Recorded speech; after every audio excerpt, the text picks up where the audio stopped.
तो एक बार हम सभी भगत भाई बहन रिपीट करेंगे कि सतगुरु रामपाल जी भगवान के मुख्य मुख्य नियम क्या हैं, जिनको हमने आजीवन अंतिम श्वास तक फॉलो करना है।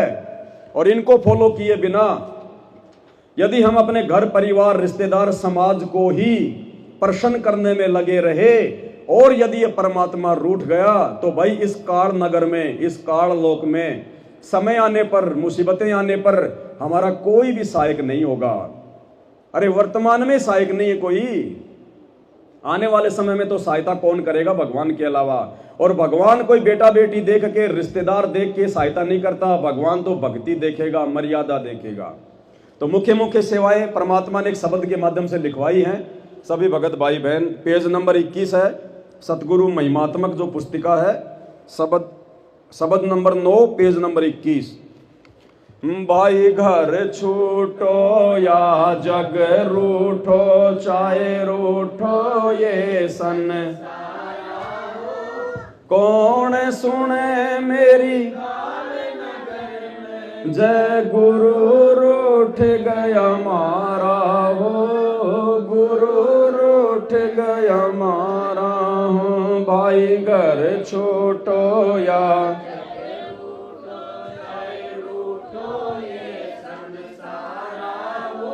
कौन सुने मेरी काल नगर में, जय गुरु रूठ गया मारा हो। सबसे पहला नियम क्या है सतगुरु रामपाल जी भगवान का, जो फॉलो करना ही पड़ेगा अगर उनका भगत बनना है तो, यदि यहां से मोक्ष करवाना है तो।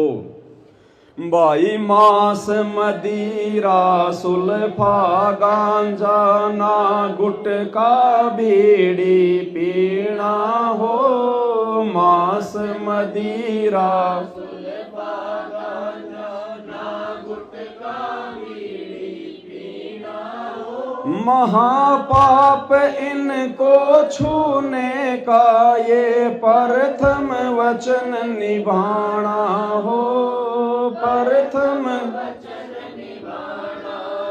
भाई घर छूटो या जग रूठो, चाहे कौन सुने मेरी काल नगर में, जय गुरु रूठ गया मारा हो, गुरु। सबसे पहला नियम, किसी भी प्रकार का नशा, वो चाहे सूंघने वाला हो चाहे खाने वाला हो, बिल्कुल भी प्रयोग नहीं करना है। बीड़ी सुल्फा गांजा अफीम मांस मदिरा बियर भांग धतूरे उल्लास सूंघना, कुछ भी, मीठी सुपारी मीठा पान भी नहीं खाना। और ना किसी को खाने में सहयोग करना, ना किसी को लाकर देना, ना किसी को हाथ से पकड़ाना, क्योंकि महापाप इनको छूने का ये प्रथम वचन निभाना हो। उनको छूने से भी पाप लगेगा, छूने से भी मर्यादा टूटेगी। छूने का मतलब जैसे आप कहीं सफाई कर रहे हो और वहां पे कोई बीड़ी पड़ी है, कोई अगर वो गुटखा पड़ा हुआ है, तो उसको हाथ से उठाकर दूर फेंकने से पाप नहीं लगेगा, वो छूना नहीं होता। अगर कोई आपसे कह रहा है कि मुझे बीड़ी पीनी है, मुझे ये बीड़ी पकड़ा दे, तो आपने छूना भी नहीं है, हाथ भी नहीं लगाना, पकड़ाना बहुत दूर की बात है। साफ सफाई करते समय अगर उनको फेंकना पड़ जाए तो वो छूने में दिक्कत नहीं है। दूसरा नियम, मंदिर मस्जिद तीर्थ दर्शन ना पूजो मात मसाणी हो, मंदिर मस्जिद तीर्थ दर्शन ना पूजो मात मसाणी हो। अस्थि विसर्जन पितर पूजा ना पूजा पड़वाणी हो, ना पूजा। भाई घर छूटो या जग रूठो, चाहे रूठो ये संसारा हो, कौन जय गुरु रूठ गया मारा हो।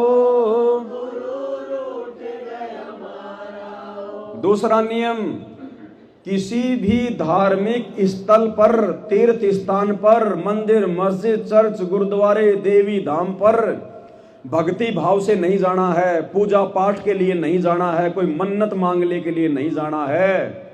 वैसे चाहे लाख बार जाओ, यदि आपका रास्ता उधर से गुजरता है तो चाहे लाख बार जाओ, कोई नुकसान नहीं है। किसी विशेष काम से यदि आपको मंदिर, मस्जिद, चर्च, गुरुद्वारे में जाना पड़ गया, लाख बार जाओ, चाहे वहां बैठो, वहां सो, कोई दिक्कत नहीं है। लेकिन भक्ति भाव से नहीं जाना, ये सोचकर नहीं जाना कि इन मंदिरों में, मस्जिदों में, तीर्थों पर कोई भगवान है, कोई परमात्मा है, कोई शक्ति है और यहां से हमें लाभ मिलेगा। ये सोचकर अगर चले गए, उसी समय सतगुरु की मर्यादाओं से दूर हो जाओगे, क्योंकि आपको सर्वशक्तिमान भगवान मिल गया, देवों का देव मिल गया, और आपके घर से बढ़कर दुनिया का कोई आश्रम नहीं, दुनिया का कोई मंदिर नहीं। जो भक्ति आपको मिली है, इस भक्ति में वो शक्ति है जो दुनिया के सारे मंदिर मिलकर भी आपको वो समाधान नहीं दे सकते, जो लाभ आपको परमात्मा की ये सत भक्ति देगी। इसलिए हमने मंदिर, मस्जिद, तीर्थ दर्शन न पूजू मात मसाणी हो, अस्थि विसर्जन पितर पूजा, मरने के बाद में गंगा जी में या गया में अपने पूर्वजों की अस्थियों का विसर्जन करने नहीं जाना, क्योंकि जैसा कर्म किया वैसा भोगेगा। मरने के बाद में केवल पाखंड है, ढोंग है, ड्रामा है, कुछ नहीं हो सकता। इसलिए हमने उन परंपराओं का निर्वाह नहीं करना, पितर पूजा नहीं करनी है, मरने के बाद में किसी को नहीं पूजना है, ना बरसोदी, ना 6 माई, कुछ नहीं निकालना, ना कोई श्राद्ध निकालना है, और ना कोई पूजा वगैरह पढ़वानी है। जैसे किसी का पति मर गया, फिर उसके अंदर आने लग गया, फिर वो गेहूं के दाने लेकर बताएगी तेरे घर में ये, तेरे घर में वो, तेरा ये काम, तेरा वो काम। हमने इस प्रकार से पूजा वगैरह नहीं पढ़वानी है बिल्कुल भी, क्योंकि हमारे साथ ऐसा होगा ही नहीं यदि हम मर्यादा में हैं तो। अरे सर्दी का टाइम है और यदि आपके पास में रजाई है तो आपको किसी और से भीख मांगने की जरूरत नहीं है। तो परमात्मा ने हमें काल लोक की सर्वश्रेष्ठ भक्ति दे दी, अब हमने देवी देवताओं के पैर पड़ने की जरूरत नहीं है। देवी देवता जिस परमात्मा के सुबह शाम पैर पड़ते हैं, हम उसकी शरण में हैं। तीसरा नियम, मक्का मदीना अमरनाथ चाहे काशी धाम छुड़ानी हो, मक्का मदीना अमरनाथ चाहे काशी धाम छुड़ानी हो, सिवा गुरु के और जगत में ना करनी पूजा पानी हो। तो तीसरा क्या नियम है?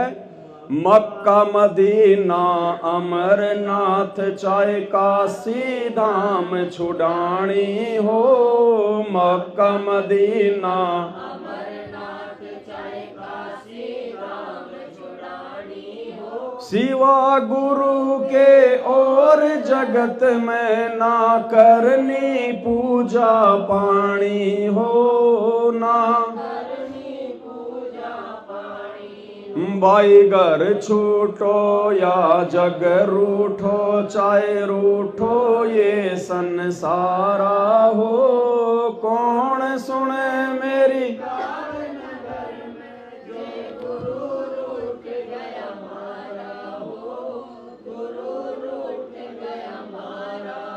अगर किसी मुसलमान धर्म के व्यक्ति ने संत रामपाल जी के ज्ञान को समझकर कि यही अल्लाह है, यही बाखबर है, यही मौला है, और उनसे नाम उपदेश ले लिया है, तो कहते हैं उसके बाद उस मुसलमान धर्म के व्यक्ति ने मक्का मदीना में नहीं जाना है, किसी मजार पे नहीं जाना है, किसी ओलिया फोलिया की जो है वो मजार पे नहीं जाना है, केवल अपने गुरुदेव के द्वारा बताई गई भक्ति अपने घर पर रहकर करना है।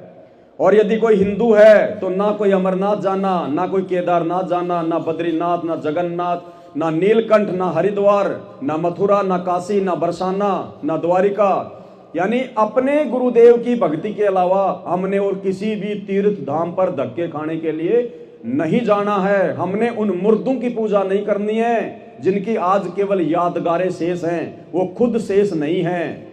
केवल अपने गुरुदेव के द्वारा बताई भक्ति ही करनी है। सिवा गुरु के और जगत में ना करनी पूजा पानी हो, क्योंकि गुरु बड़े हैं गोविंद से मन में देख विचार, हरि सुमरे सो वार हैं गुरु भजे हुए पार, और 7 दीप 9 खंड में गुरु से बड़ा ना कोई, करता करे ना कर सके सतगुरु करे सो। तो ये देव के देव महादेव सतगुरु रामपाल जी हैं, इनके अलावा हमने किसी को सौपन में भी नहीं पूजना है। इनके द्वारा बताई गई भक्ति साधना के अलावा हमने कहीं भी धक्के खाने के लिए नहीं जाना है। तो हम इनके असली भगत हैं, तो हम मर्यादित भगत हैं, तो हमारी आने वाले समय में सहपरिवार रक्षा होगी। अन्यथा जैसे आज दुनिया आए दिन मर रही है, कोई हॉस्पिटल में, कोई बीमारी से, कोई हार्ट अटैक से, कोई एक्सीडेंट में, कोई लड़ाई झगड़े में, ऐसा ही होता रहेगा। चौथा नियम, नियम चतुरथ गुरु की आज्ञा, चाहे काट के शीस चढ़ाना हो। नियम चतुरथ गुरु की आज्ञा, चाहे काट के शीस चढ़ाना हो। दान धर्म चाहे यज्ञ हवन हो, सतगुरु से आज्ञा पाना हो। सतगुरु से भाई घर छूटो या जग रूठो, चाहे रूठो ये सन कौन सुने मेरी।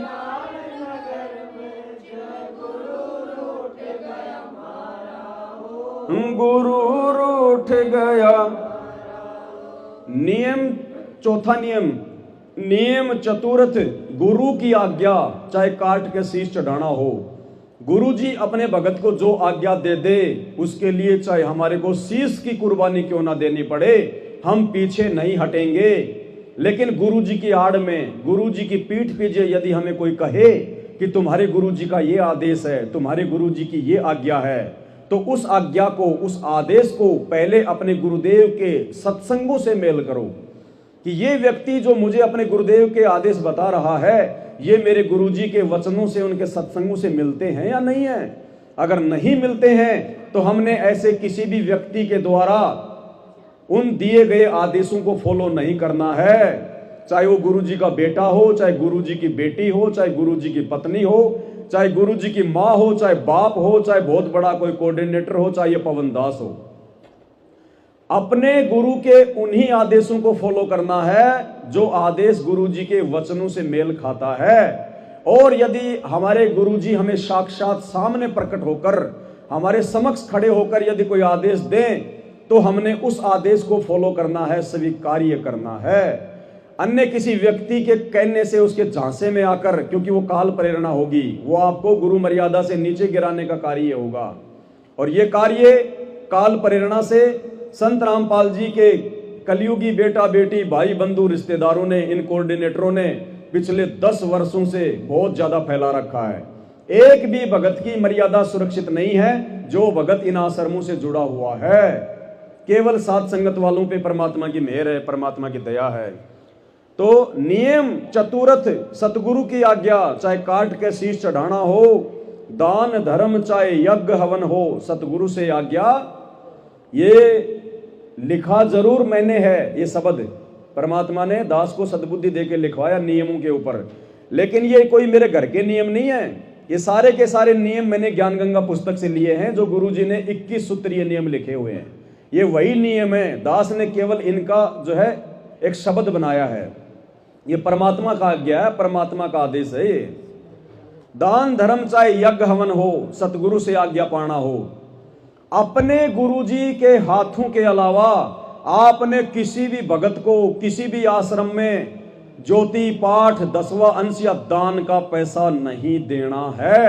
दान रूप में सतगुरु से आज्ञा पाना हो। ज्ञान गंगा में लिखा हुआ है, अगर ज्योति करवानी हो, पाठ करवाना हो, और यदि कोई दान करना हो, तो पहले अपने गुरुजी से आज्ञा लेनी पड़ती है।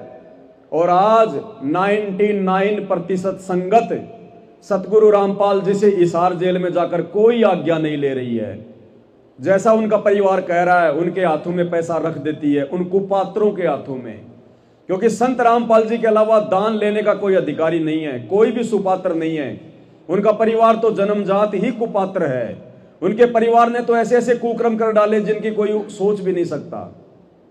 ऐसे कुपात्रों को यदि आप दान धर्म दोगे अपने गुरुजी के नियम से हटकर, तो क्या बनेगी आपके साथ? अकाल मौत, काल सिर पर बैठ जाएगा, मर्यादा टूट जाएगी, नंगा नाच नचाएगा।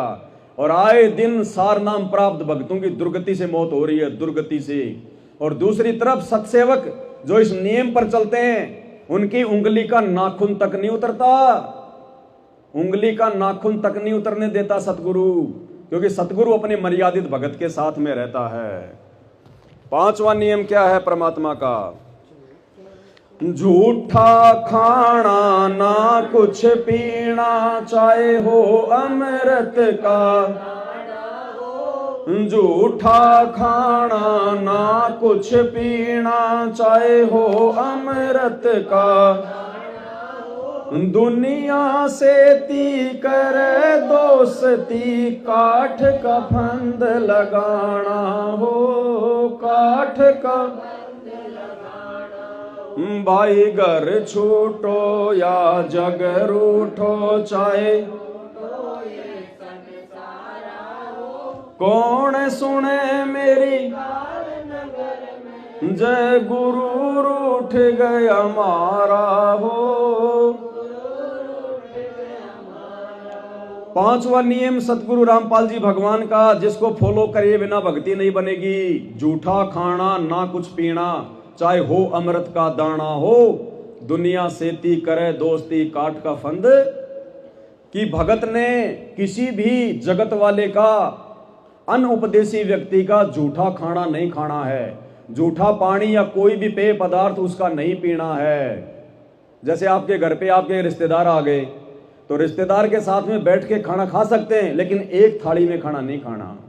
एक ही कटोरी से सब्जी नहीं खानी, उसको अलग डालो, तुम अलग डालो, साथ के बैठ के खा सकते हैं, लेकिन एक ही थाली में भोजन नहीं खा सकते। आधा केड़ा तुम्हारे रिश्तेदार ने खा लिया, आधा तुम्हारे को दे दिया, नहीं खा सकते। उसको अलग दो, तुम अलग खाओ। चाहे कोई अमृत ही क्यों ना हो, चाहे ब्रह्मा विष्णु महेश अमृत का घड़ा भर के क्यों ना लेके आए हो, और वो कहे कि भाई इसमें से आधा हमने पी लिया, आधा तुम पी लो, बल भाई तुम्हारा अमृत अपने सर पर रख के वापस ले जाओ। हमें तुम्हारे अमृत की जरूरत नहीं है। तुम्हारे अमृत से लाखों गुना बढ़कर अमृत हमारे पास में हमारे गुरुदेव का चरण अमृत है, जो तुम्हें नसीब भी नहीं हो सकता, नसीब भी। तो बिल्कुल भूलकर भी किसी का झूठा खाना पीना नहीं खाना है। थोड़ी छूट दी है परमात्मा ने कि भगत आपस में एक दूसरे का झूठा खा सकते हैं। भगत एक कटोरी में सब्जी खा सकते हैं, लेकिन भाई और बहनों, जब हमारे पास में सुविधा है तो फिर भगतों का झूठा भी क्यों खाएं? क्योंकि कौन भगत मर्यादा में है, कौन भगत मर्यादा में नहीं है, किस भगत ने क्या जो है गलती कर रखी है, हम कोई अंतर्यामी तो है नहीं, तो वहां भी हम धोखा खा जाएंगे। इसलिए भक्तों के साथ भी झूठा खाना पीना नहीं करना है। बहुत सावधान होकर, सजग होकर चलना है। काल को पता है कि ये जगत का झूठा नहीं खाएंगे, लेकिन भक्तों का झूठा खा लेंगे, क्योंकि इनके गुरुजी ने इनको छूट दे रखी है हल्की सी। तो भाई और बहनों, अब हमने ये गलती भी नहीं करनी है, भक्तों का झूठा भी नहीं खाना हमने। भगवान की शरण में है, परमात्मा ऐसी नौबत ही नहीं आने देगा। और अगर कभी कभार ऐसी नौबत आई तो समझ लेना तुम्हारी परीक्षा है, परीक्षा। झूठा खाना ना कुछ पीना, चाहे हो अमृत का दाना हो।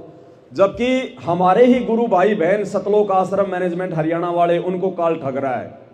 अभी 4-5 दिन पहले राजस्थान के नागौर में संत रामपाल जी का बड़ा बेटा वीरेंद्र हरियाणा के वित्त मंत्री को लेकर राजस्थान में आया। एक नागौर के बीजेपी के एक नेता के समर्थन में भक्तों को इकट्ठा किया गया। नागौर में भक्तों को आनन फानन में विशेष सेवा के नाम पर इकट्ठा गया कि गुरुजी का आदेश है, एक हाजिरी लगेगी, एक हाजिरी लगेगी। शनिवार के दिन भक्तों को इकट्ठा किया गया और सारी व्यवस्था उस सत्संग की, भंडारे की, चाय पानी की, नाश्ते की, गाड़ियों की उस बीजेपी के नेता ने की। और भक्तों को उस बीजेपी के नेता का भंडारा करवाया गया, नाश्ता करवाया गया, पानी पिलाया गया है। काल ने किसी की मर्यादा नहीं छोड़ रखी। और उसके 2 दिन बाद में राजस्थान के अलवर में भक्तों को इकट्ठा कर दिया गया एक बीजेपी नेता की रैली में। तो काल आपको कहीं का नहीं छोड़ रहा, गधा बना के छोड़ेगा, गधा। धोबी का कुत्ता बना के छोड़ेगा, ना घर का ना घाट का। परमात्मा भी हाथ खड़ा कर लेगा कि इनको बचाऊं तो कैसे बचाऊं। ये तो हर प्रकार से, ये तो जमल के फटे पड़े हैं, ये तो हर प्रकार से फटे पड़े हैं। एक वाणी है, मुझे ध्यान नहीं आ रही है, ये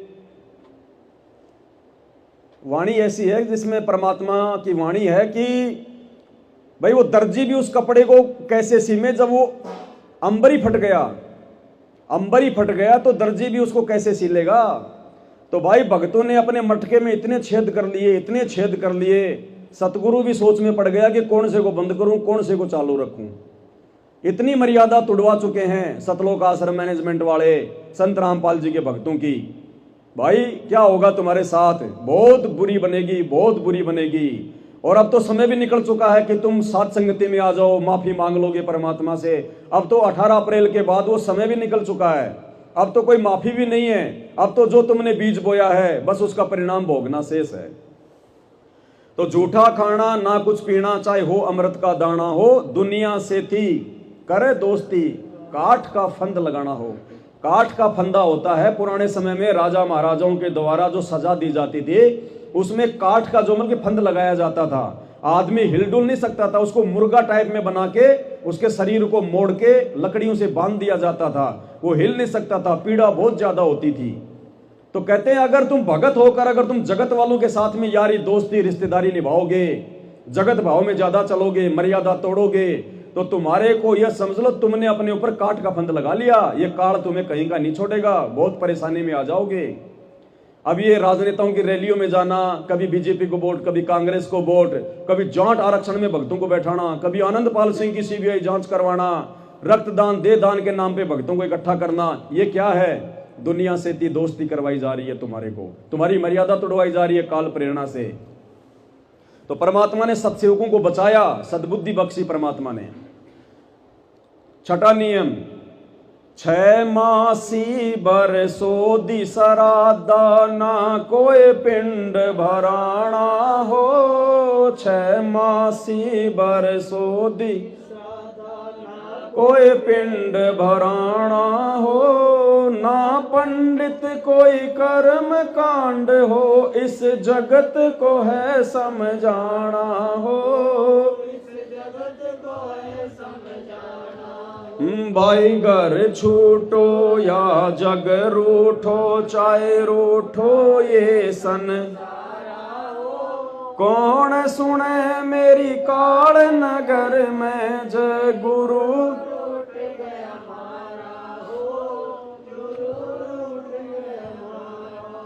संत रामपाल जी का छठा नियम, चाहे हिंदू मुसलमान सिख ईसाई कोई भी क्यों ना हो, मरने के उपरांत उनके समाज में जो परंपरा जो पड़ी हुई है उस परंपरा का निर्वाह नहीं करना।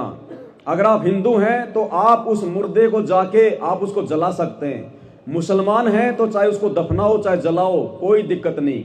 ये किसी भी शास्त्र में नहीं लिखा हुआ कि मुसलमान दफनाएगा या हिंदू केवल उसको जो है आग में जलाएगा, ऐसा कोई नियम नहीं है।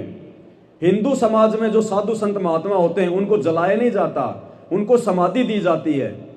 तो ये कोई नियम नहीं है, कोई शास्त्रीय नियम नहीं है, ये कोई कुरान बाइबल गीता वेद इनमें नहीं लिखा हुआ, ये मनमुखी सोच है। उन अज्ञानी मुल्ला मौलवियों ने, धर्म गुरुओं ने, उन पंडितों ने अपनी मनमानी हमारे ऊपर थोप दी। और हमारे जो बुजुर्ग थे बेचारे वो अनपढ़ थे, शास्त्रों को नहीं पढ़ सकते थे, जैसा उन पढ़े लिखे लोगों ने बताया वैसा ही बेचारों ने फॉलो कर लिया। और उसी परंपरा को आज 21वीं सदी में शिक्षित होने के बावजूद आप और हम भी फॉलो करते आ रहे हैं, तो हमसे बड़ा मूर्ख और कौन होगा। तो मरने के बाद में जो भी कर्म कांड अपनी पेट पूजा के लिए मुल्ला मौलवियों के द्वारा या उन पंडितों के द्वारा जो करवाई जाती है उनमें हमने सहयोग नहीं करना। हमने अब अपने पूर्वजों का उस प्रकार से कुछ नहीं करना। ना मरने के बाद में 6 माही बनानी है, ना कोई बरसोती करनी है, ना कोई श्राद्ध निकालने हैं, ना उनका कोई पिंड भराना है, ना उनकी अस्थियों को जो है वो गंगा जी में जो है वो डाल के आना है, कुछ नहीं करना। जैसे उसने वो कर्म किए, वो अपने कर्म लेके गया, वो शरीर तो मिट्टी, वो तो फूंक दिया गया, वो तो दफना दिया गया, वो प्राण, वो आत्मा, वो रूह उसकी जा चुकी है, जिसने ऊपर हिसाब देना है। अब पीछे से चाहे उस मिट्टी का तुम कुछ भी करते रहो, उसके उन कर्मों में कोई चेंज नहीं होगा। केवल तुम्हें मूर्ख बनाकर वो लोग अपना पेट भरते रहेंगे, अपना पेट भरते रहेंगे। पहले यहां लूटेंगे, फिर बोलेंगे हरिद्वार जाओ, गया जाओ, वहां उनके रिश्तेदार बैठे मोटे मोटे पेट वाले, फिर वो लूटेंगे। फिर 6 महीने में कहेंगे अब इसके बरसोदी निकालो, अब इसके श्राद्ध निकालो। अरे बाप तुम्हारा मर गया, पीछे से चाहे तुम पंडित जी को रसगुल्ला खिलाओ चाहे हलवा खिलाओ, उसको क्या मिलेगा? वो तो पंडित जी का पेट भर रहा है। कल को तुम्हारे बाप के अगर कोई फोड़ा निकल गया तो पंडित जी को गरम गरम जो मतलब की वो सलाखें दागेंगे, तो फिर तुम्हारे बाप जी का फोड़ा ठीक होगा ना। तो ये मूर्ख बना रहे हैं हमारे को। पहले गाय ले लेते थे कि तुम्हारे बाप को जो है मतलब दूध नहीं मिल रहा ऊपर सुर्ग में। अरे फिर वो काहे का सुर्ग है जब वहां पे दूध ही नहीं है? तो उस सुर्ग से तो हमारा गांव अच्छा जो यहाँ पे डेयरी खुली हुई है, काहे का स्वर्ग है जब वहां पे दूध ही नहीं मिल रहा, भोजन नहीं मिल रहा, पंडित जी खाएगा तो उसको मिलेगा। ऐसा मूर्ख बना रखा था इन लोगों ने। अब हमने उन परंपराओं का बिल्कुल भी निर्वाह नहीं करना। ना पंडित कोई कर्म कांड इस जगत को है समझाना हो। संत रामपाल जी के ज्ञान आधार से हमने तो लोगों को समझाना है, उनके झांसे में आके अपने गुरुजी को नाराज नहीं करना। आगे 7वां नियम, देवी धाम पर पशु की गर्दन ना बाल वहां कट। देवी धाम पर पशु की गर्दन ना बाल वहां कटवाना हो। जैसा दर्द अपने को होवे ऐसा जान बिराना हो। ऐसा भाई घर छूटो या जग रूठो, चाहे रूठो ये सन। कौन सुने मेरी जय गुरु रूठ गया मारा हो। गुरु यदि संत रामपाल जी से नाम उपदेश लेकर भक्ति सफल करनी है, पूर्ण मोक्ष प्राप्त करना है, तो उनका 7वां नियम है, किसी भी देवी धाम पर, अगर आप हिंदू हैं तो किसी भी देवी धाम पर आपने किसी भी प्रकार की कोई भी जो है वो बलि वगैरह नहीं देनी।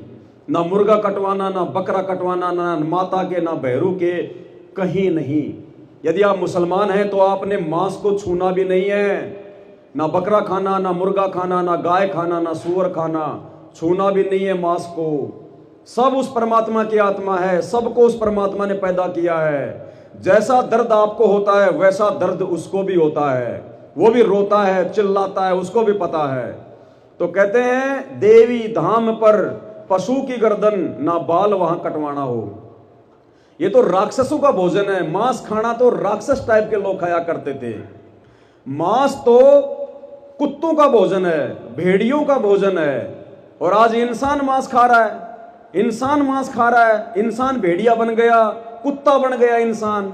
फिर कहते हैं हम अल्लाह की इबादत करते हैं, हम श्री राम की इबादत करते हैं, हम भगवान को पूजते हैं, हम देवी देवताओं को पूजते हैं। तो भाई जैसा तुम्हारा अल्लाह वैसे तुम, जैसे तुम्हारे देवी देवता वैसे तुम। अन्यथा भगवान का कोई भगत होगा, वास्तव में कोई इंसान होगा, वो तो मांस को छुएगा भी नहीं। अरे भगवान ने, उस अल्लाह ने इतना अच्छा भोजन दे रखा। ये सेव संतरे काजू किशमिश केड़े ये परमात्मा ने जो के गधों के लिए नहीं बनाए। गधा सेव खाता है क्या? अरे गधा कभी काजू किशमिश खाता है क्या? नालायकों, ये इंसान के लिए बनाया भगवान ने। छोटे छोटे बीज, ये पौधे, ये फसल, ये इंसान के लिए बनाए भगवान ने। इंसान को आदेश दिए कि तुम ये खाओ, तुम्हारे लिए हैं ये। और अब जानवरों वाला भोजन खाने लग गए, कुत्ते बन गए, भेड़िए बन गए, कच्चा मांस खा रहे हैं। तो ये सब छोड़ना पड़ेगा। ये भक्ति मार्ग में नहीं चलता, ये बकवादे नहीं चलती। किसी अल्लाह का आदेश नहीं है, किसी भगवान का आदेश नहीं है कि तुम मांस खाओ। परमात्मा कहते हैं जब हजरत मोहम्मद को जबरील नाम का फरिश्ता ऊपर लेकर गया तो उस शैतान ने, उस काल ने, मुसलमान जिसको अपना जो है वो अल्लाह समझते हैं धोखे से, उस काल ने, उस शैतान ने, उसने पर्दे के पीछे से हजरत मोहम्मद को क्या जो है वो आदेश दिया। हजरत मोहम्मद से कहा रोजा बंक नमाज दई रे और बिस्मिल की नहीं बात कही रे। बिस्मिल की बात नहीं कही उसने, मांस खाने का आदेश नहीं दिया, रोजा बंक और नमाज करने का आदेश दिया था। आज घर घर में मुसलमान मांस खाते हैं, घर घर में मुसलमान मांस खाते हैं। अरे अपने उस अल्लाह की बात भी नहीं मान रहे तो कहां जाओगे मरने के बाद में? तो भाई और बहनों, ये बिल्कुल बकवाद हम भक्तों को नहीं करनी, अन्यथा हमारा नाम सुरक्षित नहीं रह पाएगा। अगर हमारे बच्चे को कोई काटे, हमारे बच्चे को कोई मारे तो उसको कैसा पीड़ा होगा, उसके माँ बाप को कैसी पीड़ा होगी।